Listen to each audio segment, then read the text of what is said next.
बिस्मिल्लाहिर्रहमानिर्रहीम। Topic of this video is labour. Normal और abnormal दोनों हम पढ़ेंगे। What is labour? Labour is a human part. Labour या फिर पार्चुरेशन जिसे कहते हैं। पार्चुरेशन का मतलब होता है किसी चीज़ का अलहदा हो जाना। It is a physiological process which result in birth of the baby, delivery of the placenta and the signal for lactation to begin. Normal labour occurs in 37 to 42 weeks. 37 to 40 weeks तक normal होती है। 40 से 42 weeks तक वो चली जाती है posted, और प्री टर्म हो जाती है अगर 34 वीक से भी लेस हो तो। लेबर में 3 Ps are very important. 3 Ps कौन कौन से हैं? एक तो we have the parts, uterine contraction refers to the forces firstly the contraction. Passage, तो पैसेज है पेल्विस का, पेरिनियल का, लेवेटर एनाइस, जो पेल्विक डायफ्राम है, जो पेल्विक गटर बेसिकली वहाँ से पास करना, और पैसेंजर जो फीटस है उसने जिसने पैसेज से पास आउट होना है। Maternal and fetal anomalies. Maternal and fetal anatomy of the pelvis. हमारे पास pelvis में एक pelvic inlet होता है और एक pelvic outlet होता है। Pelvic inlet is the iliopectineal line of the and the ala of the sacrum on one side anteriorly, and posteriorly we have the promontory of the sacrum. Inlet में transverse diameter बहुत बड़ा होता है 13.5 centimetre, और anterior posterior diameter सिर्फ 11 centimetre का होता है। It is roomier place. It is a place where a child foetus can reside. It's a roomier place. Iliopectineal line से एंटीरियरली इलियोपेक्टिनियल लाइन और ये प्यूबिक सिम्फिसिस, और पीछे से सैक्रम पोस्टीरियरली। ठीक, फिर आता है मिड पेल्विस। मिड पेल्विस ये बहुत मज़े का ना एक राउंड शेप चीज़ है। मज़े का इसलिए कह रही हूँ क्योंकि इसकी सारी डायमेंशंस इक्वल है। सारी डायमेंशंस इसकी एंटीरियर, पोस्टीरियर और ट्रांसवर्स, एंटीरियर और ओब्लीक, ट्रांसवर्स, सारे के सारे इसके 12 सेंटीमीटर हैं।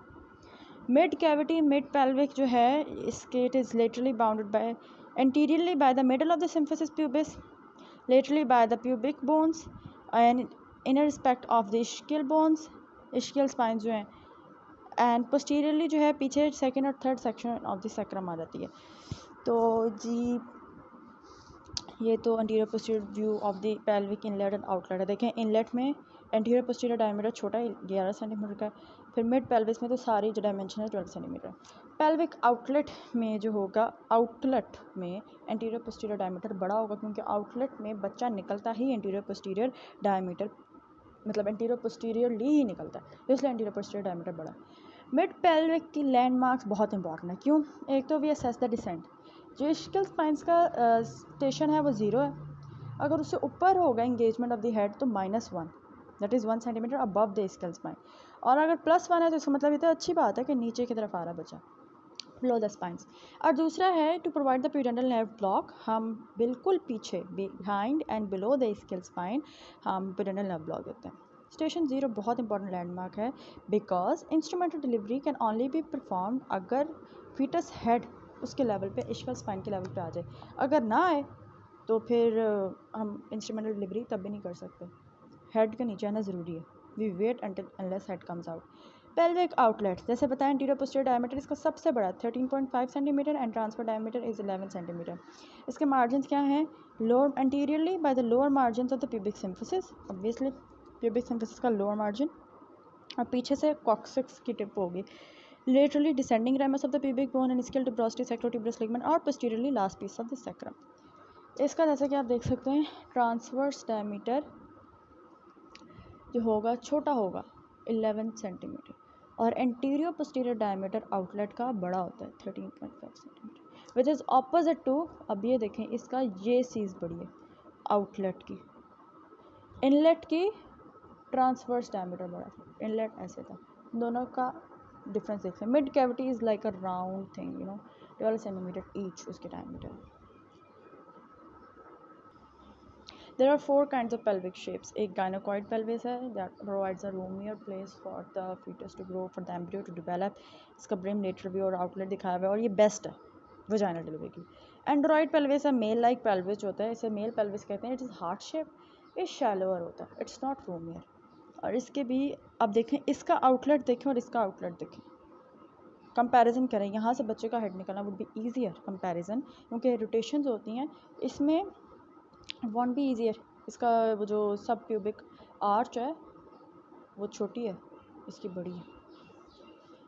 एंथ्रोपॉइड पेल्विस, आर्थ्रोपोडा नहीं पढ़ते, उसकी तरह का पेल्विस की शेप है इसकी।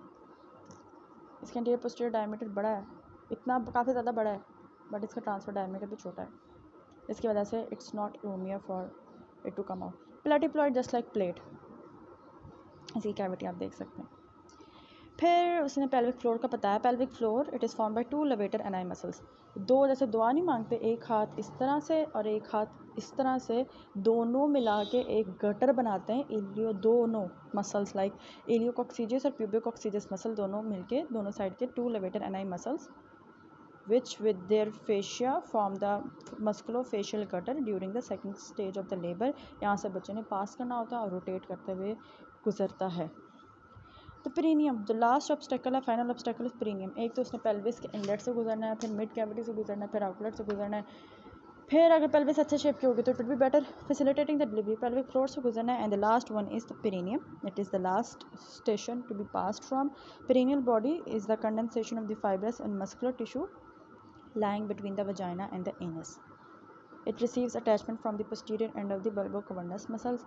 यहाँ पे बहुत different muscle, bulbocavernous, medial ends of the deep and superficial transverse perineal muscles and anterior fibers of external anal sphincters। जैसा कि ये deep muscle और superficial muscles आगे दिखाए हुए हैं कि ये perineal body है, perineal body यहाँ लिखा हुआ है, perineal body ये है, और यहाँ पे transverse, deep और superficial दोनों के muscles लग रहे हैं और bulbocavernous muscle लगते हैं। अब जी किस किस चीज़ों ने गुजरना है, फीटल स्कल ने कहाँ कहाँ से गुजरना। फीटल स्कल कैसे कहते हैं, वॉल्ट को, फेस को और बेस ऑफ द स्कल को फीटल स्कल कहते हैं। उसने गुजरना कहाँ कहाँ से और क्या, मतलब what will be the process of delivering a foetus skull. The vault of the skull, इसमें सबसे पहले इट इज़ कम्पोज्ड ऑफ, हमें पता है 2 पैराइटल बोन्स होती हैं। लेट्स सपोज ये हम एक रफ सा बनाते हैं वॉल्ट ऑफ द स्कल। ये parietal prominences, नहीं, it's not going good, okay। So these are the 2 frontal bones, these are 2 parietal bones, ये पीछे ऑक्सीपिट है। हमारे पास parietal, occipital, frontal, temporal bone, temporal bones भी होती हैं साइड्स पे, okay. Let's suppose temporal bone side पे हम डालते हैं। और स्विचर्स कौन से होते हैं, 4 मेम्ब्रेना स्विचर होते हैं, एक coronal suture, sagittal suture, lambdoid suture और कॉर्नल स्विचर और फ्रंटल स्विचर, ठीक है। ये फ्रंटल स्विचर, 4 स्विचर होते हैं। देयर आर 2 फंटनल्स, एक डायमंड शेप फंटनल है, ऐसे कहते हैं हम ब्रिग्मा, और एक पोस्टीरियर फंटनल है दैट इज़ ट्रायंगुलर शेप, इसे कहते हैं पोस्टीरियर फंटनल। ये एंटीरियर फंटनल है दैट इज़ डायमंड शेप और वो पोस्टीरियर फंटनल है, ठीक। ड्रैगमा बनता है जहाँ कॉर्नल, सैगिटल और फ्रंटल स्विचर्स से मीट, और पीछे वाले जो है पोस्टीरियर फंटनल कहाँ से बनता है, जब लंबॉइड सैगिटल स्विचर्स से मीट, ठीक है। And the sutures they are not fixed, they overlap, they override to allow moulding to occur which reduces the diameter of the foetal head and encourages कि वो पास कर जाए थ्रू द आउटलेट आराम से। Moulding 3 तरीके की होती है, एक होती है मोल्डिंग जिसमें मतलब स्माइल्ड सी, इसे 1+ से शो करते हैं, that makes the pelvis adequate. एक होती है मॉडरेट, जिट मेक्स के बॉर्डर लाइन हो पेल्विस के, it's not good, it might not be adequate, it might be adequate, it's a borderline situation where there is moderate molding। तीसरी है swear moulding, अगर हो तो भाई साहब नहीं, severe moulding is not adequate for the vaginal delivery. Foetus में मसला हो रहा है, उसका हेड बहुत ज़्यादा लैग्स है, मसला करेगा। स्वेयर मोल्डिंग और moulding in early in labour can be a sign of obstructive labour to be the foetal malposition, failure of the head to rotate, या फेलोपेल्विक डिस्प्रोपोर्शन है, या कुछ ऐसा है जिसकी वजह से बहुत ज़्यादा मोल्डिंग हो रही है, तो इट्स नॉट गुड। 2 पैराइटल एमिनेंसेस, ये पैराइटल एमिनेंस एक, दूसरी पैराइटल एमिनेंस, इसके दरमियान जो मैक्सिमम वर्टिकल पॉइंट होता है ना, मैक्सिमम वर्टिकल पॉइंट यहाँ करके आएगा, जैसे आप इसको इंटीरियर पोस्टीरियर में देखो, मैक्सिमम वर्टिकल पॉइंट, इसे कहते हैं वर्टेक्स। यहाँ पे उठेगा 2 प्रोमिनेंसेस के बीच में मैक्सिमम वर्टिकल पॉइंट, इसे कहते हैं वर्टेक्स। ठीक। वर्टेक्स हाईएस्ट पॉइंट है। फिर अच्छा, अब एक बात उसने वहाँ बताई है, ऑक्सीपिट ऑफ एंटीरियर और ऑक्सीपिट ऑफ पोस्टीरियर क्या होता है। अगर ये ऑक्सीपिट है, ठीक है, और यहाँ मैं प्यूबिस सिम्फिसिस बनाती हूँ उसका एंगल, अगर occiput is and touching the anterior surface of the pubic symphysis, तो ये ऑक्सीपिटो एंटीरियर है। It is very good for vaginal delivery. But ये पीछे से मैं बनाती हूँ सैक्रम, ये कॉक्सिक, ये सैक्रम की इस तरह की चीज़ें फ्यूजन। अगर ऑक्सीपिट पीछे की तरफ है तो इसे कहते हैं ऑक्सीपिटो पोस्टीरियर।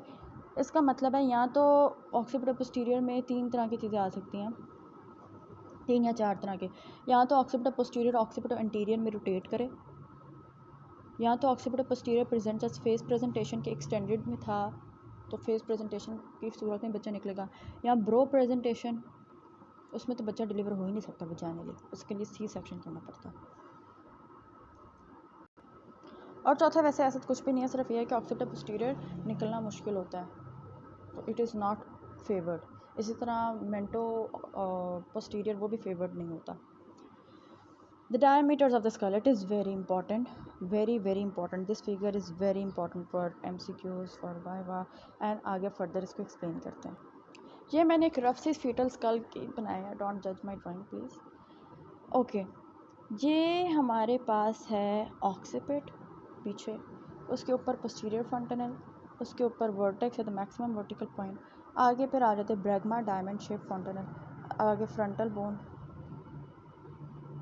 एक ये भी लैंडमार्क लेते हैं, और ये मेंटल जो है सब मेंटल, ये एक पॉइंट लेते हैं हम लोग सारे डायमीटर्स को डिटरमिन करने के लिए।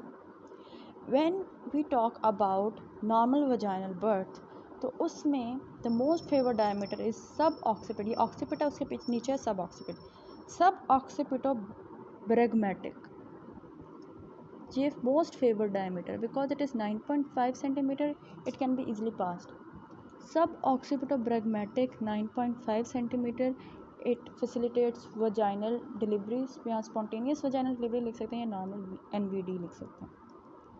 दूसरा है sub mento bregmatic, this is also 9.5 centimetre, but ये बहुत मज़े का है।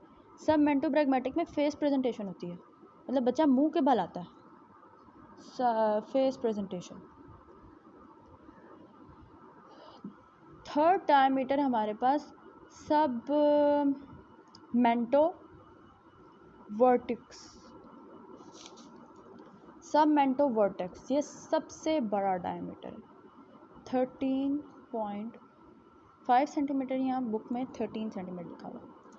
सब मेंटो वर्टिकल या फिर मेंटो वर्टिकल, सबसे लार्ज डायमीटर है 13 centimetre, it gives the brow presentation, eyebrows पहले आती हैं, और ये कभी भी वजाइनल डिलीवरी से SVD नहीं होता, it is always prefer caesarean section, तो निकल ही नहीं सकता हड्डी से, कोई नॉर्मल गायनेकोइक पेल्विस से भी नहीं निकल सकता। Last but not the least जो हमारे पास एक डायमीटर आ गया वो sub occipito frontal, sub occipito frontal the root of the nose से लेकर सब ऑक्सीपिट तक, इट इज़ 10 सेंटीमीटर, 10 सेंटीमीटर कह लें या फिर 11 सेंटीमीटर कह लेते हैं, बुक में 11 सेंटीमीटर लिखा हुआ है। सब occipito frontal diameter is 11 centimetre. Best हमारे पास ये दोनों है, ये वर्टेक्स प्रेजेंटेशन के साथ प्रेजेंट करता है, वर्टेक्स प्रेजेंटेशन के साथ कि ऑक्सीपिट पहले आता है, सर के बल निकलता है, ये मुंह के बल निकलता है, ये डिफरेंस है। बाकी ब्रो प्रेजेंटेशन और मैंने आपको बताया मेंटो वर्टिकल डायमीटर का। अब यहाँ देखें, होना कुछ यूँ होता है कि बच्चे की चिन ने अपनी चेस्ट की तरफ जाना होता है, chin chest position, the head या the foetal skull must be flexed towards the chest, तो फ्लेक्स करके ही बच्चे का सर निकलता है। अगर वो प्रॉपरली फ्लेक्स ना हो तो फिर मसला होता है। जैसे अगर वेल फ्लेक्स्ड हो, व्हाट इज़ एटीट्यूड, यहाँ लिखा हुआ है attitude, what is attitude, it is the relation of the parts of the body of the foetus with one another. If the attitude of the head with the body is के flexed है, well flexed है, diameter sub occipito bregmatic से निकलेगा। Well flexed है तो फिर सबसे पहले ऑक्सीपिट सामने आएगी। सब ऑक्सीपिटल ब्रैगमेटिक 9.5 सेंटीमीटर, ये वाला डायमीटर, ये वाला जो है उसका पहले शो करेगा, निकलेगा वजाइना से।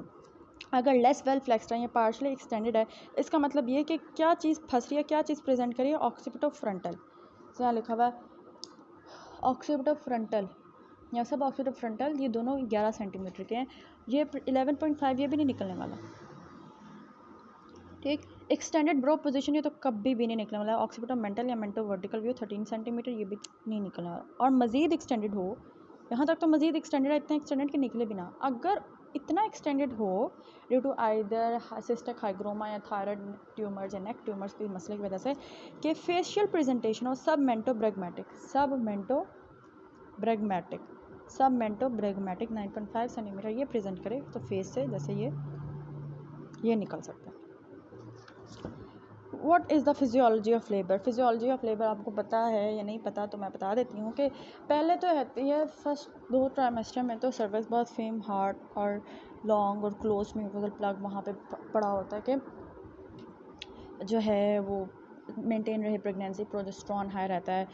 But as I told you, labour is inflammatory process. आहिस्ता आहिस्ता सर्विक्स का जो म्यूकोसल प्लॉट होता है वो under the influence of the collagen, under the influence of the fibronectin, जो प्रोटियोलाइसिस हो जाती है, फाइब्रोनेक्टिन, कोलाजन और डर्माटोन सल्फेट की सबकी ये प्रोटियोलाइसिस हो जाती है, and in the influence of the prostaglandin. और प्रोस्टाग्लैंडिन इंटरल्यूकिन सारे रिलीज करते हैं, and it leads to onset of labour when the factors that inhibit the contraction, जैसे कि प्रोजेस्टेरॉन क्विसेंट रखता है यूट्रस को, वो इनहिबिट हो, and it maintains and those factors that maintain a close cervix, जो फाइब्रोनेक्टिन, कोलाजन था, ये भी डिमिनिश हो जाए तो फिर बस लेबर स्टार्ट हो जाती है। यूट्रस के मायोमीट्रियल सेल्स में भी इंट्रासेलुलर कैल्शियम आ जाता है, प्रोस्टाग्लैंडिन और oxytocin the increase intracellular calcium and there causes the contraction. What is labour?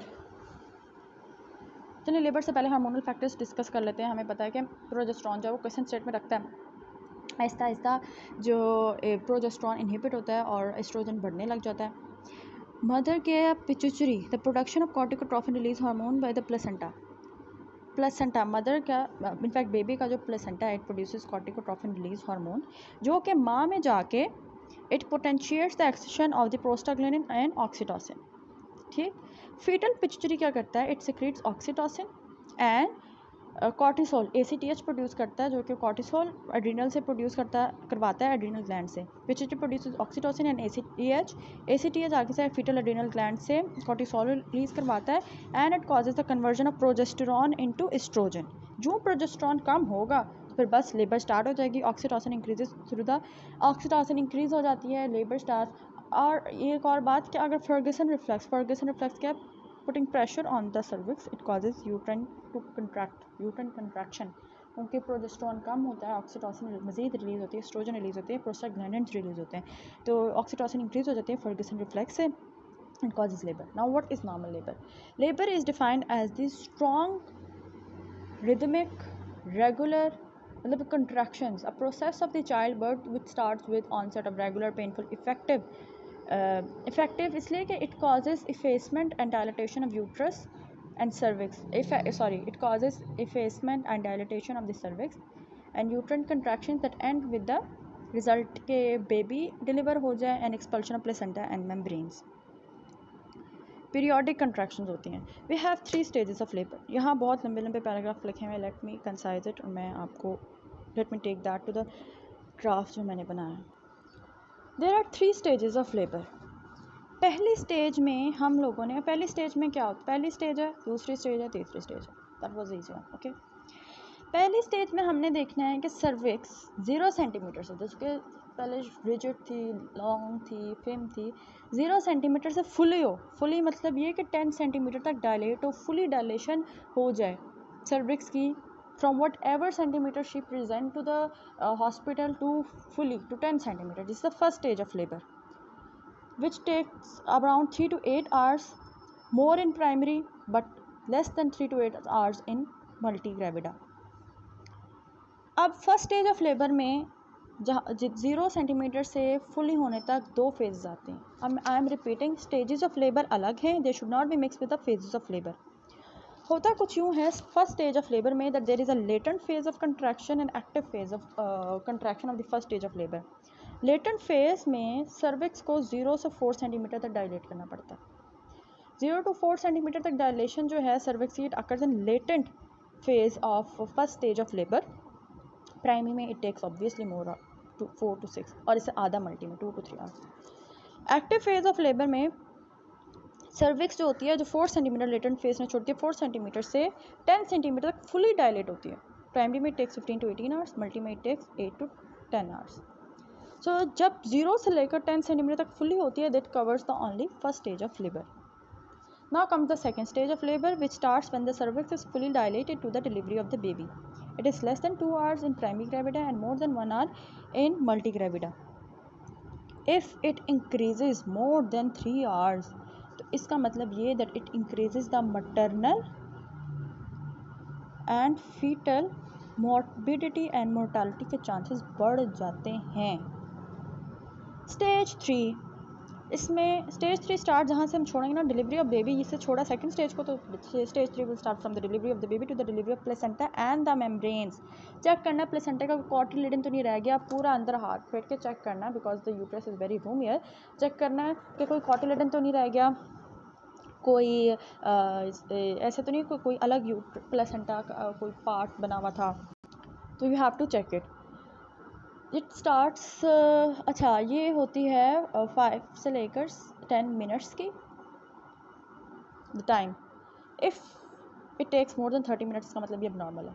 Until unless 30 से ज़्यादा नॉर्मल होता है until unless the mother does not take any kind of synto augmentation and she wants physiologically के placenta remove हो, ना सिंटो ना ये कि मैनुअली कोई डॉक्टर आके असिस्ट करे removal of placenta. If she wants physiologically to be physiological management of third stage of labour के नॉर्मली बाहर आए तो we can wait up to 60 minutes even. ठीक, अब यहाँ से देख लेते हैं स्टेजेस ऑफ लेबर में भी इसने ये बताया कि फुली फेस्ड हो जाए जब 10 सेंटीमीटर की हो जाए, fully dilated. It may begin during the process of effacement may begin during the weeks preceding the onset of labour but it will be completed by the end of the latent phase. और cervix इस तरह dilate करती है 1 centimetre per hour के phase में। और in case अगर 1 centimetre if it occurs अगर dilatation is less than 1 centimetre in 2 hours, तो इसका मतलब ये कि लेबर ऑब्स्ट्रक्ट हो चुकी है, सब normal. Cervix dilates normally cervix dilates 1 centimetre per hour. अगर 4 सेंटीमीटर अब है तो 1 घंटे बाद 5 सेंटीमीटर होनी चाहिए। But if it dilates less than 1 centimetre पर 2 hours it means it is something अब normal. Second stage of labor में a female is advised to perform vas salva maneuver to push, and this stage of labor lasting more than 3 hours it is associated with increased maternal morbidity. Third stage of labor जब जैसे मैंने बताया कि अगर physiological management करें तो extend its definition to 30 minutes. वैसे 60 minutes वैसे 30 मिनट से ज़्यादा हो जाए तो वो कह देते हैं कि अब नॉर्मल लेबर।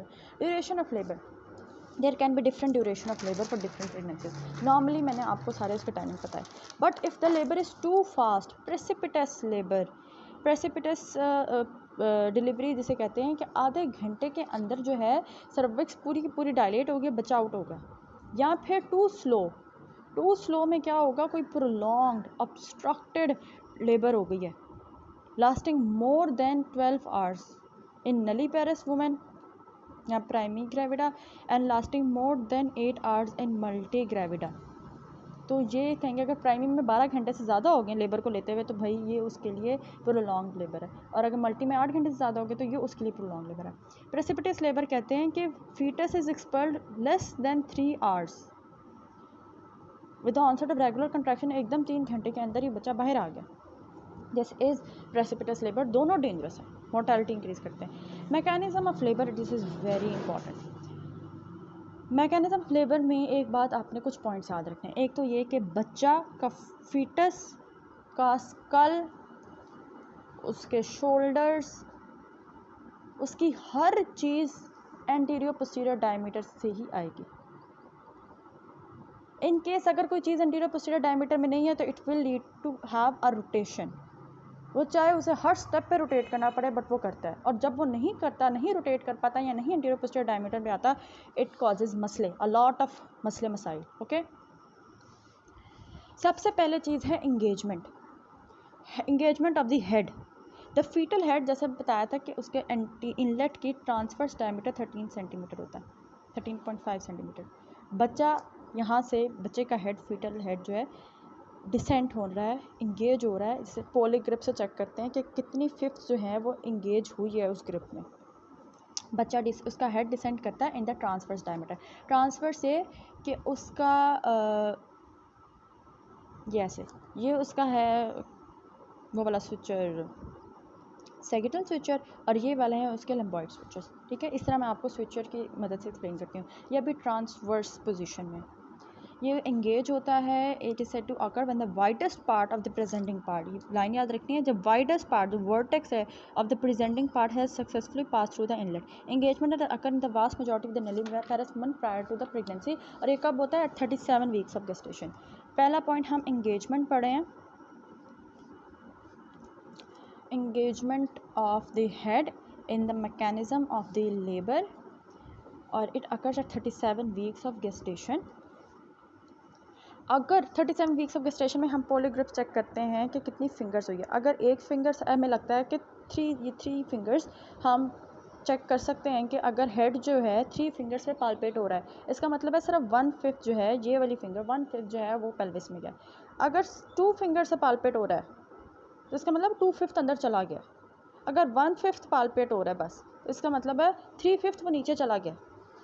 तो if more than 2/5 of the foetal head is palpable, अगर तो 2/5 से ज़्यादा फीटल हेड नीचे चला गया, इंगेज हो गया, तो बहुत अच्छी बात है, वेरी गुड। लेकिन अगर 2/5 से ज़्यादा जो है ऊपर पड़ा हुआ, इट इज़ नॉट इंगेज, तो भाई ये तो बहुत ही एबनॉर्मल है सिचुएशन है।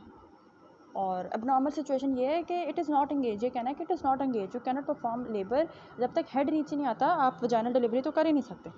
तो if the head is palpable abdominally, the head is not yet engage. अब होगा descent, second stage is descent. Descent कैसे होगा? Foetal head is needed before flexion, internal rotation and extension.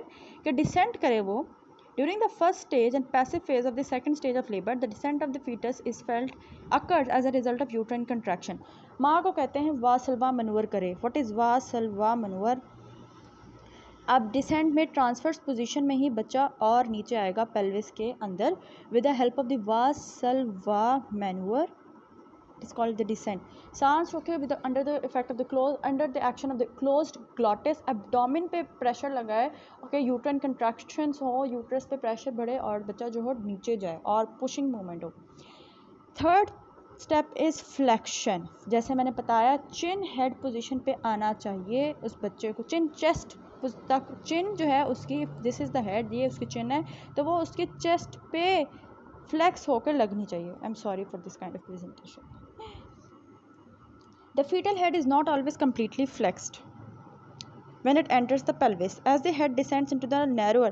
अब जो है वो यहाँ पे था 13.5 सेंटीमीटर ट्रांसफर पोजीशन, अब वो डिसेंट में गया है मिड पेल्विस में, जहाँ की सारी डायमीटर है 12 सेंटीमीटर। 13.5 से वो जब 12 सेंटीमीटर में जाएगा, वहाँ पे वो फ्लेक्स करके ही जाएगा, वरना वो नहीं जा पाएगा। तो फ्लेक्स करना is important. This passive movement occurs in a part due to surrounding structures and is important in reducing the presenting diameter of the fetal head। जितना fetal head छोटे diameter से present करेगा at the vagina, उतना ही आसान है उसकी delivery. Third part is internal rotations. अब आ जाए रोटेशंस। अब ये याद रखनी है, पहली रोटेशन जो आई है फ्लेक्शन के बाद, that is internal rotation. Internally rotate करेगा। इंटरनली रोटेट कैसे करेगा कि पहले ये ऐसे था, तो ये रोटेट करेगा इंटरनली और ये हो जाएगा ऐसे कि सैगिटल स्विचर सामने आ जाए। ठीक, और ये कब होगा? When it will be passing through the pelvic gutter. Pelvic gutter मैंने किससे बोला था? लेवेटर एनाई, 2 लेवेटर एनाई, जिसके अंदर पिलियो कॉक्सीजियस और ट्यूबो कॉक्सीजियस मसल होते हैं। ये लेवेटर गटर, जैसे दुआ नहीं मांगते उस हाथों से, ऐसे ऐसे लेवेटर गटर बना होता है। जो सब levator gutter, levator एनाई, sorry pelvic gutter, यानी कि 2 लेवेटर एनाई से जब हेड पास करता है तो ये ट्रांसफर से ऐसे एंटीरियर पोस्टीरियर डायमीटर में आ जाता है। ठीक, pelvic outlet anterior posterior diameter, it is the widest diameter, तो उसमें आ जाता है। इफ़ द फीटस और ये उस फीटस की बात करें जो ऑक्सीपिटो एंटीरियर है, मतलब ये कि उसका ऑक्सीपिट जो है वो प्यूबिस, जैसे ये ऑक्सीपिट है और ये प्यूबिस था तो ये इसके एंटीरियरली आ रहा है। इन केस अगर ये ऑक्सीपिट हो और उस पीछे जो है उसकी सैक्रम है और ये ऑक्सीपिट पोस्टीरियर पोजीशन है, वो उस बच्चे को भी वो बच्चा भी लॉन्ग इंटरनल रोटेशन लेकर आता है, इतनी लॉन्ग कि उसका ऑक्सीपिट फिर सिम्फिसिस प्यूबिस के सामने हो जाता है जब वो लेवेटर एनाई यानी पेल्विक गटर से पास करता है। देखिए मैंने आपको पहले ही बताया था कि ऑक्सीपिटल पोस्टीरियर के पास 3 ऑप्शन ही हैं, 4 ऑप्शन हैं, चौथी है कि वो डिलीवर ना हो उसी सेकंड में। एक तो ये कि ऑक्सीपिटल पोस्टीरियर ऑक्सीपिटल एंटीरियर बन जाए किसी ना किसी तरीके से, जो रोटेशन करा के लॉन्ग इंटरनल रोटेशन करा के आ जाए और बन जाए, या फिर ये है कि वो एक तो लॉन्ग इंटरनल रोटेशन थी, एक थी कहाँ गया वो पेज कि वो फेशियल प्रेजेंटेशन करा के आ जाए, फेस प्रेजेंटेशन, या फिर ब्रो, तीसरी थी ब्रो प्रेजेंटेशन जो कि सी सेक्शन से ही निकलती है। तो इसलिए यहाँ पे डिस्कस हो रहा है इंटरनल रोटेशन पे कि occipital posterior position long internal rotation से ऑक्सीपिटल इंटरनल बन के आ जाए। It increases the long internal rotation, it may increase the duration of labour. Alternatively occipital posterior position face to pubes delivery भी कर सकते हैं, मतलब फेशियल प्रेजेंटेशन के साथ।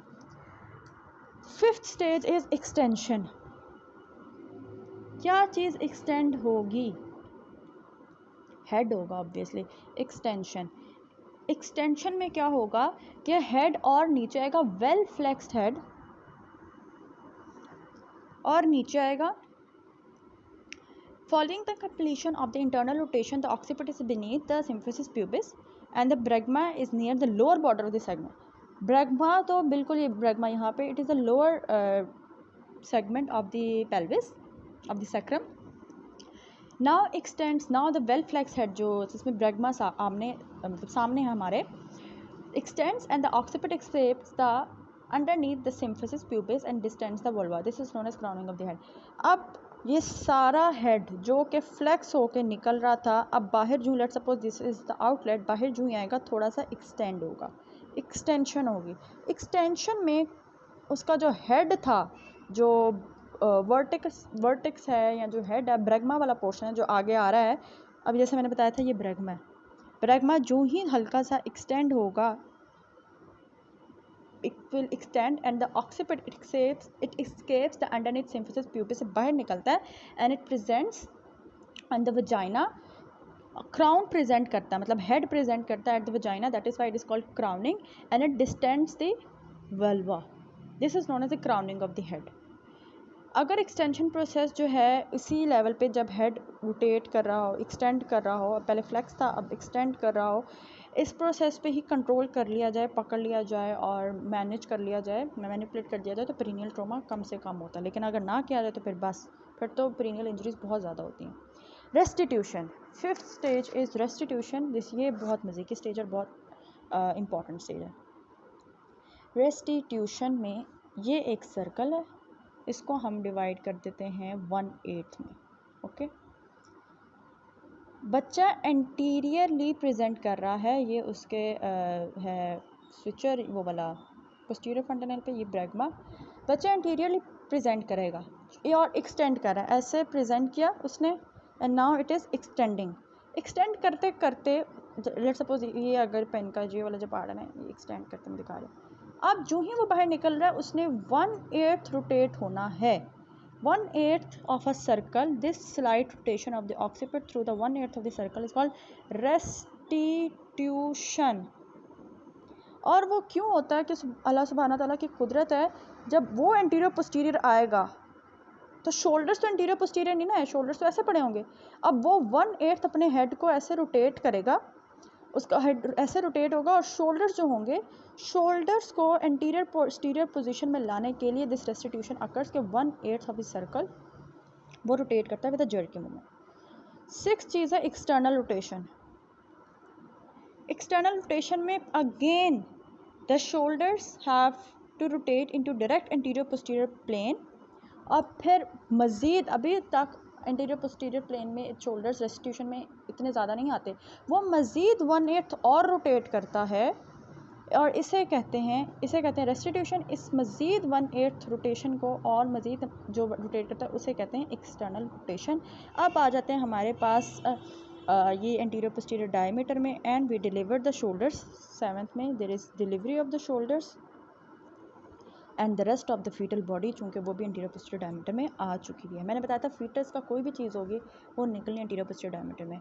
Traction is often exerted by gently pulling the head downward, नीचे की तरफ, ऐसे नीचे की तरफ पुश करते हैं, पुल करते हैं, direction along the axis of the pelvis to help release the interior shoulders from beneath the pubic symphysis. How do you manage normal labour? अगर एक पेशेंट आती है वार्ड में, कार्ड बना हुआ है उसका, तो आती है तो आप सबसे पहले उसकी हिस्ट्री टेकिंग लेंगे. हिस्ट्री में कौन कौन सी चीज़ें पूछनी है, previous birth and size of previous babies, previous caesarean section कितने हुए हैं, onset of frequency, duration, perception of strength of the contractures, whether the membranes have ruptured या फिर there is some colour show हुआ है amniotic फ्लूइड का या कोई लॉस हुआ है amniotic फ्लूइड का, presence of the abdominal vaginal discharge, bleeding, recent activity of fetal movement, medical obstetric issue, कोई diabetes, hypertension, fetal growth restriction, any special requirements in interpreter or particular emotional psychological needs, maternal expectations of labor and delivery, birth preferences और a birth plan. कोई है या नहीं तो बता दो. अगर इफ़ अ वुमन वांट्स के उसकी ट्यूबल लाइगेशन हो जाए तो फिर do let her tell the birth plan. General examination में BMI कराएं, CBC, full blood count, blood pressure record करें, उसका यूरिन भेजें for protein, blood ketones and glucose nitrates. Abdominal examination, कभी भी एब्डोमिनल एग्जामिनेशन में वी नो इंस्पेक्शन के scars देखें, any scars, palpation, percussion, auscultation के अलावा जो गायनेकोलॉजिकल होती है, लॉन्गिट्यूडनल ट्रांसफर्स, ओब्लिक. कौन सी लाया फीटस की? लाया क्या होता है? फीटस का presentation in relation to the maternal, मतलब अगर माँ सीधी है, ठीक है, इन रिलेशन माँ सीधी है, in relation to maternal axis माँ अगर सीधी है और बच्चा इस तरफ है तो ये हो जाएगा ट्रांसफर्स लाए. अगर बच्चा इस तरफ है, इस तरह है तो हो जाएगा ओब्लिक लाए. और अगर बच्चा उसी तरीके से पड़ा हुआ है तो ये हो जाएगा हमारे पास लॉन्गिट्यूडनल लाए, मतलब सीधा पड़ा होता है, longitudinal line. We have to know the lie. We have to know if it is phallic presentation or breech, or what is the degree of engagement. 2/5 से ज़्यादा अगर engage नहीं है इसका मतलब ये not engaged है, it is not good, it has a poor prognostic sign for successful vaginal delivery. Head high है कि नहीं, ऑक्सीपिटल एंटीरियर पोजीशन है, पोस्टीरियर पोजीशन है, ऑक्सीपिटल पोस्टीरियर पोजीशन हो, डी फ्लेक्स हेड हो, फुली फ्लेक्स ना हो, प्लेसेंटा प्रीविया और या कोई फाइब्रॉइड हो तो ये अच्छा इसका साइन नहीं होता for vaginal delivery. And you have to assess the contraction के what times it takes, at least 10 minutes के अंदर जो है आप देखें कितनी कंट्रैक्शन आती हैं. Then you perform vaginal examination. Vaginal PV करते हैं. PV में यू नो, PV में आपको एक बात पता होनी चाहिए कि दी सर्विक्स की length at 36 week is 3 centimetre. अब लेंथ ने कम होना है और डायलिटेशन ज़्यादा होगी अप टू 10 सेंटीमीटर. ये इसे कहते हैं हम इफेसमेंट ऑफ दिस सर्विक्स, ठीक. और ऑक्सीपिट अगर ट्रांसवर्स पोजीशन में है या अंटीरियर पोजीशन में है या पोस्टीरियर पोजीशन में है, ट्रांसवर्स पोस्टीरियर पोजीशन में तो उसको तो चाहिए, जैसे सॉरी यहाँ से पढ़ते हैं. Vaginal examination also allow assessment of the foetal head position. Position क्या है उसकी, स्टेशन क्या है, +1 है, -1 है, स्केल स्पाइंस पे तो 0. एटीट्यूड क्या है उसका, फीटल हेड और बॉडी के रिलेशंस क्या है, प्रेजेंस ऑफ द कैप्यूट और मोल्डिंग ज़्यादा हो रही है कम हो रही है. नॉर्मल लेबर में vertex will be presenting position जो होगी it is determined by the locating occiput. Occiput anterior position है या पोस्टीरियर पोजीशन है. एंड ट्रायंगुलर पोस्टीरियर फंटेनल और डायमंड शेप जो ब्रैगमा है उससे हमें पता लग जाता है. अगर ऑक्सीपिट एंटीरियर या ऑक्सीपिट ट्रांसवर्स पोजीशन है तो फिर तो निकल आएगा, लेकिन ऑक्सीपिट पोस्टीरियर में मसला बढ़ जाता है because it has to rotate. Fully engage है, 0/5 पैल्पेबल और इश्कल स्पाइंस पे या +1 और मोर टू कम है, ऑक्सीपिट एंटीरियर तो it is favourable for vaginal delivery. Membranes की कंडीशन क्या, रप्चर्ड है या नहीं, अमाउंट ऑफ फ्लूइड कितना आया है वो नोट करना चाहिए, स्कैंटी था, हैवीली ब्लड स्टेन था, म्यूकोनियम स्टेन था, इसका पता होना चाहिए. वैसे तो sufficient amount of the fluid आना चाहिए, लेकिन अगर कम हो या बहुत ज़्यादा ब्लड स्टेन आ जाए तो वो मसला में आ जाता है. पल्स को आवर्ली मेजर करते हैं, टेम्परेचर और ब्लड प्रेशर को 4 आवर्ली.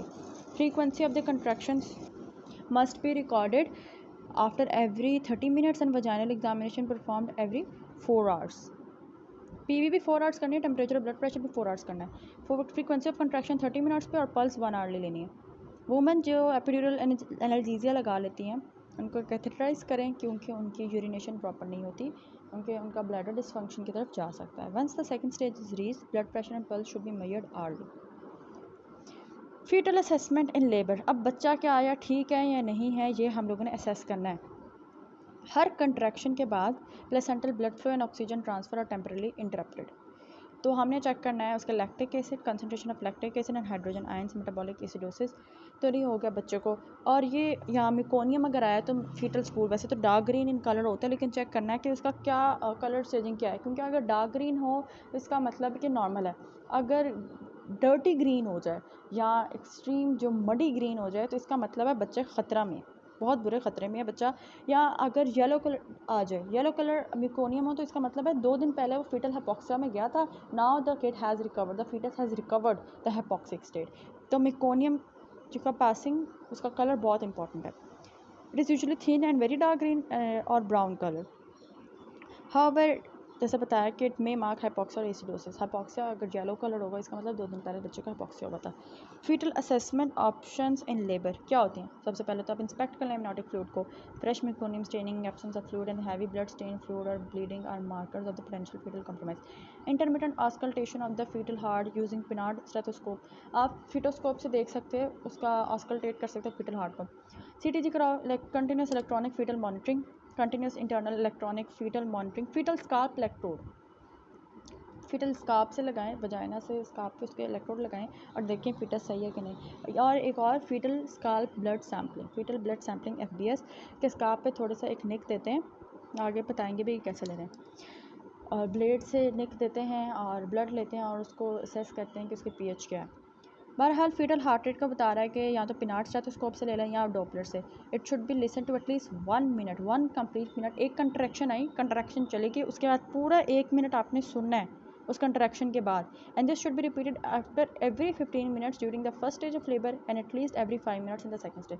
पहले फर्स्ट स्टेज ऑफ लेबर में हर 15 मिनट बाद तो आप कम से कम कान लगा के उसका फीटल हार्ट रेट सुने, और सेकंड स्टेज ऑफ लेबर में कम से कम 5 मिनट बाद, हर 5 minute, every 5 minutes. What are the indication of continuous electronic fetal monitoring? Fetal monitoring तो करनी है, CTG उसकी करनी है। इंडिकेशंस क्या है कि कंटिन्यूसली करें। Significant meconium staining of amniotic fluid, meconium बहुत ज़्यादा स्टेन्ड, एमनियोटिक फ्लूइड बहुत ज़्यादा स्टेन्ड हो गया हुआ म्यूकोनियम से।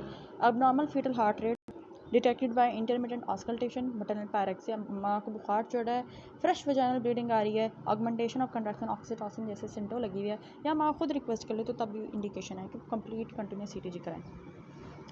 अब फीटल हार्ट रेट पे आपको क्या पढ़ना है? 4 चीज़ें आपको मिलेगी फीटल हार्ट रेट में। कौन कौन सी है? एक तो रेट, बीट्स पर मिनट कितना होना चाहिए? 110 to 160 बीट्स पर मिनट। और आपने ये 20 मिनट्स के इंटरवल पे खुद सुनना है, सुनना कह रही हूँ, देखना है कि 110 से 160 हो। वेरिएबिलिटी कम से कम हो, variability between 5 to 25 beats per minute हो। अबव और बिलो बेस लाइन से 5 to 25 बीट्स पर मिनट उसकी वेरिएशन आ जाए। एक्सेलरेशन तो हो, अच्छी खासी हो acceleration, like 15 beats per minute in at least 15 seconds, और डिसलरेशन भी अगर हो तो 15 बीट्स पर मिनट इन 15 सेकेंड्स हो। तो ये हमारे पास नॉर्मल है, ठीक। लेकिन इन केस अगर डिसलरेशन बहुत ज़्यादा जा रही हो तो ये ख़तरे की घंटी भी बज सकती है। अगर इन चारों में से 3 ठीक हो और 1 ख़तरे में हो तो इसे कहते हैं सस्पिशियस CTG। और अगर 2 या 2 से ज़्यादा और मोर देन 2 ख़राब हो और 1 ठीक हो तो इसे कहते हैं तो पैथोलॉजिकल है, एबनॉर्मल है। पैथोलॉजिकल है, एबनॉर्मल है या नॉन रिएक्टिव CTG। ये रिएक्टिव है, सॉरी, जो नॉर्मल होती है ना वो रिएक्टिव होती है, और ये जो पैथोलॉजिकल है ये नॉन रिएक्टिव होती है, और ये वाली सस्पिशियस है। इसके अलावा जैसे मैंने बताया फीटल स्कार्प ब्लड सैम्पलिंग करते हैं निक दे के, स्टेराइल गॉस पी से साफ करके निक देखते के, और देखते हैं कि pH कितनी है। pH जो होती है नॉर्मल pH बच्चे की वो 7.25 से ज़्यादा होती है, इट्स मोर देन 7.25, ठीक। So this concludes the fetal assessment in labor. अब हम चलते हैं पार्टोग्राम की तरफ। What is partogram? Partogram basically graphical representation है लेबर का, और इसे देखते सारे विजुअल प्रेजेंटेशन पता लग जाती है। जैसा कि ये पार्टोग्राम एक दिया हुआ है बुक में, माँ का नाम, डेट, एज, कोई स्पेशल इंस्ट्रक्शन जैसे लिखा हुआ है शॉर्ट स्ट्रेचर, बच्चे का एस्टिमेटेड वेट कितना है, हाइट कितनी है, उसका इंडक्शन ऑफ लेबर कोई दी है या नहीं दी, ARM की है या नहीं, सिंटो लगाई है या नहीं, सर्वाइकल स्कोर क्या, उसका बाइसेप स्कोर क्या। फीटल हार्ट को मटरनल पल्स के साथ कोरिलेट किया गया है, यहाँ पे डॉट्स फीटल हार्ट रेट और मटरनल पल्स यहाँ देखी गई है। फिर बताया गया कि मटरनल टेम्परेचर कितना है, 37 डिग्रीज। यहाँ पे बता रहा है सर्वाइकल अब्डोमिनल डिसेंट, कितना ज़्यादा डिसेंट हो रहा है। पहले तो ये लेटेंट फेज थी, फिर एक्टिव फेज जाके अरेस्ट कर गई। आगे हम पढ़ेंगे arrest of the active phase of first stage of labour. तो जब अरेस्ट कर जाती है और आगे भर ही नहीं रही, ऑब्स्ट्रक्ट कर गया, प्रोलॉन्गिंग हो रही है, अब नॉर्मली ऑब्स्ट्रक्ट कर गया, तो फिर ऐसे इस खातून का LSCS हुआ है, caesarean section, longitudinal section, caesarean section. Time लिखा हुआ है कि 5 बजे इसका सिजेरियन सेक्शन हुआ, जैसे कि यहाँ लिखा हुआ है। फिर नॉर्मल वजाइनल एग्जामिनेशन में सिग्नेचर एमनियोटिक फ्लूइड का कलर क्या था, length of the cervix 1 centimetre तक डायलेटेड थी। ओहो, मोल्डिंग कैप्यूट हुई कि नहीं हुई? हाँ, यहाँ पे जाके एंड पे जाके मोल्डिंग कैप्यूट प्रेजेंट थी। स्टेशन क्या था, -2 -1, that is not favourable for vaginal delivery. Position of this cephalic position, जो देखें स्विचर से बताया हुआ है, एंटीरियर पोस्टीरियर लग रहा है मुझे। सिंटो लगाई, कितने यूनिट्स लगाए, उसको कंट्रैक्शन किस तरह की आई, ड्रग्स आई फ्लूइड में कोई दी, यूरिन एनालिसिस में शुगर, कीटोन्स, डायबिटीज़ कुछ था नहीं था, ये सारा लिखना। फिर ब्लड लॉस कितना हुआ, प्लेसेंटल मेम्ब्रेन्स डिलीवरी हो गई, प्लेसेंटा बाहर निकल गया, कंप्लीट प्लेसेंटा निकला, मेम्ब्रेन्स भी कंप्लीट निकली, कॉर्ड इंसर्शन, वेट प्लेसेंटा का कितना था, और ड्रग्स जो यूज़ हुई, बेबी का वेट कितना था। लेकिन यहाँ एस्टिमेटेड वेट लिखा था 4.2, और यहाँ तो बच्चे का वेट है जो बाहर आ गया है 4.3 किलोग्राम।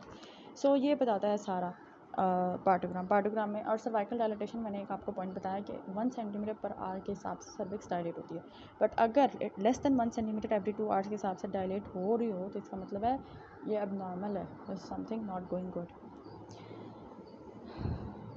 और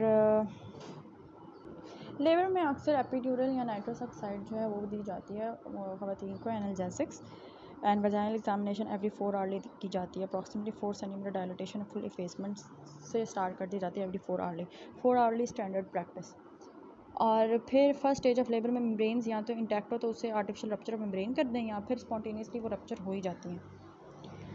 माँ को प्रिवेंट करें कि वो डिहाइड्रेशन की तरफ ना जाए, क्योंकि dehydrated if the mother become dehydrated में बेनिफिट, तो उसे इंट्रावीनस फ्लूइड्स लगा दें, क्योंकि अगर वो डिहाइड्रेटेड होगी तो वहाँ कीटोन बॉडीज़ बन जाएंगी, कीटोसिस हो जाएगी, and which can impair uterine contractility. और लाइट डाइट दें उसे। पाकिस्तान यहाँ लिखा हुआ है कि अच्छा, यहाँ लिखा हुआ है लाइट डाइट दें, और अगर उसे जनरल एनेस्थीसिया एनिफोमिन को पैथिडीन या डायमॉर्फिन नहीं दी हुई for pain relief which causes vomiting. Actually जो भी एपिड्यूरल देते हैं ना उसमें ओपियोइड्स की कंसनट्रेशन होती है which causes nausea and vomiting. तो अगर नॉजिया और वॉमिटिंग होनी है हमें पता, तो हम इसे एंटीमेटिक साथ ही देते हैं, और नहीं अगर दी हुई तो फिर ठीक है एंटीमेटिक ना दें। शेविंग करते हैं अक्सर, बल्बा सारा की आया की ड्यूटीज़ होती है कि उसने शेव ऑफ करना है उसको, और फ्लीट एनीमा देते हैं। In Pakistan we give Fleet enemas, but in book states के इट्स अननेसेसरी। फिर मज़ीद एंटासिड्स दें। एंटासिड्स क्यों? बिकॉज एंटासिड्स की वजह से जेंटेक या डगमेन जो है it need to be given, because बहुत ज़्यादा कॉम्प्लिकेशन हो जाती हैं ओपियोइड एनाल्जेसिस की वजह से, because decrease emptying of the gastric contents, तो उन्हें तब तक गर्ड बहुत ज़्यादा तंग करता है। Aahista Aahista vaginal examination 2 hourly करना शुरू कर दें अंटिल द डिलीवरी। ये थी फर्स्ट स्टेज की मैनेजमेंट। सेकंड स्टेज में ऑब्वियसली बासलवा मनूर कराएंगे मदर से। सब मिड वाइफ का होना वहाँ बहुत इंपॉर्टेंट है। She provides advice, support and reassurance. Mother is asked to lie in the left lateral position और स्क्वाट या ऑल 4 पोजीशन में, जिस तरह जानवर नहीं होते 2 टांगे 2 पाँव पीछे रख के ऐसी पोजीशन में दर्दे ले लें, या फिर वो स्क्वाटिंग करके दर्दे लें या खड़े होकर दर्दे लें। Pushing is usually delayed for at least 1 hour. अगर एपिड्यूरल दिया गया है तो pushing is delayed for at least 1 hour या अप टू 2 आवर्स। पुशिंग का सारा इफेक्ट डिले हो जाता है। Descent and delivery of the baby, उसके बाद पुशिंग से ही there is descent and delivery of the baby. अच्छा, मैंने बताया था ब्रीच की डिलीवरी के वक्त it is a hands of procedure, कि आपने ख़ुद पुश नहीं करना, खुद सिंटो नहीं लगानी, इट इज़ कॉन्ट्रा इंडिकेटेड। यहाँ मैं आपको बात बताती चलूँ, ये जो delivery of the second stage delivery of the fetus है ना नॉर्मल वजाइनल ब्लड में, it is hands off on procedure. Hands on मतलब इट इज़ रेडी फॉर, आपने उसे खुद पुश करना, आप खुद इस पर एक्टिवली पार्टिसिपेट कर सकते हैं। आज तक वुमेन के वो हाइपर वेंटिलेट ना करें, उसको आगे डिहाइड्रेट करिए, उसे पानी दे और उसे वासलवा मनूवर करवाएं। Once the baby head is down तो आप फ़ौरन एपिज़ोटमी कट दे दें। इससे पहले कि कोई पेरिनियल इंजरी आप खुद एपिज़ोटमी कट दे दें और वहाँ लोकल एनाल्जेसिक एनेस्थेटिक लगाएं ज़ाइलोकिन 2% और इफेक्टिव एनाल्जेसिया भी वहाँ प्रोवाइड कर सकते हैं on vagina. Delivery of the shoulder in the rest of the body, बड़े आराम से बड़े एहतियात से शोल्डर डिस्टोर्शन ना हो जाए। एक्सेसिव हर कंट्रैक्शन के साथ पहले इंटीरियर शोल्डर निकलेगा, फिर पोस्टीरियर शोल्डर निकलेगा, वो दोनों जब तक एंटीरियर पोस्टीरियर डायमीटर में नहीं आ जाते।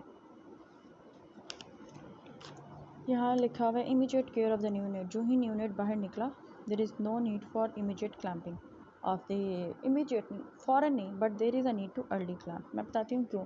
क्योंकि काफ़ी ज़्यादा 80 millilitre of blood has to be transferred from placenta to the baby before the cord pulsation सीरीज। We can prevent neonatal anaemia and iron deficiency. इसी तरह अपगर्ड स्कोर लेंगे 1 मिनट और 5 मिनट के अंदर अंदर, चैप्टर 16 में आएगा, तो हम वहाँ स्टडी करेंगे। बच्चे को माँ के एब्डोमेन पे ही डाल देते हैं, निकाल के ना ऐसे एब्डोमेन पे ही रख देते हैं। इट इंक्रीजेज द बॉन्डिंग और release of the oxytocin. Initiation of breast feeding golden hour FIDO से देते हैं और माँ के मटर्नल कंसेंट पे उसे विटामिन के का इंजेक्शन भी देते हैं, क्योंकि बच्चों में विटामिन के नहीं होती, it can may cause bleeding disorders. और उसके ऊपर रिस्क लेबल लगा दें कि इसके पेरेंट्स कौन है, ताकि बच्चा घूमे ना, मिक्सिंग ऑफ द बेबीज़ ना हो सके। Management of the third stage of labour. Third stage 5 से 10 मिनट्स की होती है और थर्ड स्टेज में हम लोगों ने प्लेसेंटा को बाहर निकालना होता है। अगर फिजियोलॉजिकल अप्रोच प्रेफर की गई है तो फिर 60 मिनट्स तक वेट कर लें, नहीं तो फिर 30 मिनट से ज़्यादा नहीं होनी चाहिए। Cleavage plane develops between the decidua cleavage plane develops between the decidua basalis and separated placenta lies free in the lower segment of the uterine cavity और खिंच जाता। Signs of placental separation: apparent lengthening of the cord, small gush of blood from the placental bed, rising of the uterine fundus to above the umbilicus, uterine contraction resulting in the film globular pale on palpation. Active management of this third stage of labour क्या है? Actively manage होती है third stage of labour, उसमें हम ये intramuscular injection सिंटो लगाते हैं, early clamping cutting करते हैं अम्बिलिकल कॉर्ड की, लेट नहीं करते और ना ही इमीडिएट करते हैं, और प्लस कंट्रोल्ड कॉर्ड ट्रैक्शन, ये ध्यान से करना। अब active management of third stage of labour लिखा हुआ, जैसे बताया, इंट्रामस्कुलर सिंटो लगाई, क्लैंपिंग की और कंट्रोल आराम से खींचना है, एब्डोमेन पे ऐसे हाथ रख के दूसरे हाथ से आराम से कॉर्ड को खींचना है, पकड़ के खींचना है। फिजियोलॉजिकल मैनेजमेंट: अगर माँ कहती है कि उसे मटरनल एफर्ट से ही प्लेसेंटा को डिलीवर करने दें, no uterotonic drugs are to be given to assist the process, तो ठीक है, फिजियोलॉजिकल मैनेजमेंट करें। It is associated with heavier bleeding, बहुत ज़्यादा ब्लीडिंग होती है। अनटिल अनलेस कोई रिस्क ना हो पीपीएच का, तो let the mother push herself the placenta. नहीं तो अगर ब्लड लॉस हो गया 5 मिलीलीटर से ज़्यादा और जो है placenta is undelivered till 60 minutes of the time, तो फिर उसे कहीं बस एक्टिव मैनेजमेंट ही करेंगे। After completion of third stage the placenta should be inspected for missing cotyledon. कोई कॉटिलेडन, मैंने बताया, कोई कॉटिलेडन मिसिंग ना हो, कोई से सेंट्यूरेट लोब भी ना हो, कोई अलग से प्लेसेंटा भी ना लगा हो। ये भी होता है कि बच्चों के दो प्लेसेंटा होते हैं, एक ही बच्चे की सिंगल प्रेगनेंसी। तो फिर एनेस्थीसिया देते हैं उसे, और अगर सेंटिकुलेट लोब हो तो फिर निकालते हैं। There is manual removal of the placenta. High risk of PPH हो सकता है यहाँ पे। Finally the vulva of the mother should be inspected for any tears laceration. छोटे लेसरेशन होते हैं वो तो खुद ही हील हो जाते हैं, लेकिन अगर पेरिनियल मसल्स इन्वॉल्व हो गए तो उन्हें एपिज़ोटमी दी जाती है। This is all about in this अब normal labour in this video. अगला अब नॉर्मल लेबर स्टार्ट करते हैं नेक्स्ट वीडियो से।